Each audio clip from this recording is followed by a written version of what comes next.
I have found the cheapest running VW in South Africa for my challenge of driving it up the highest 4x4 mountain pass in the country to get to Campfest. After viewing countless amounts of decrepit crapwagons around 10,000 Rand, we kept running into two major problems. Expired license discs that would cost upwards of 5,000 Rand to renew, and broken windscreens that would never be acceptable at the Lesotho border post entry to Sani Pass. We were actually beginning to think it was going to be impossible to buy a roadworthy-ish VW for under 15,000 Rand. That was until A to Z car sourcing got in contact with me about a car that falls within our maximum 15,000 Rand budget, which I found strange because these guys usually source budget SUVs and buckies, but somehow they managed to find us this two-owner shitbox, a first-generation VW Fox, which is basically just a Mark 1 Golf with a bunda. So it boasts the usual quirks of dysfunctional door handles, fluid leaking from all of its orifices, seized shock absorbers, and a gearbox that works sometimes. Gearbox is there's something that needs to be done. You can see it takes gears, but it's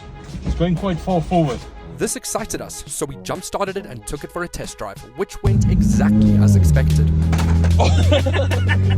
The throttle pedal fell off and got stuck open, the gears were indistinguishable, the brakes might have been attached, and once we finished our test drive, smoke poured out the engine bay, so we bought it. I'll give you 12 and an inchie.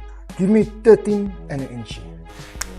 The crap wagon then wasted no time in punishing us and cut out within the first 5 minutes of ownership. And as much as I'd like to tell you a push start solved our problem, it just couldn't be that easy. We tried jump starting, but it refused to crank. So Dom ended up donating my car's battery to the Fox to get it started, which solved the cranking issue. So clearly our problem was just fuel. We filled up a 5 litre, threw it in, and crossed our fingers. Success, kind of. Because of the battery problem, none of the electrics were working. So not only didn't our car have lights, it didn't have windscreen wipers either. So Dom had to borrow a windscreen squeegee in order to limp the decrepit Fox back home. We now have 15 days to prepare our Fox for the 4x4 mountain pass, and aside from a service, we'll strictly be doing no major repairs, unless it's safety concerned or affects the actual drivability of the vehicle. So, do you think we'll conquer Sani and make it to Campfest on this cheap VW challenge? Or am I damn crazy to think it's even possible? Either way, we're gonna find out what happens together. So stay tuned and make sure you're following, because this is going to get crazy.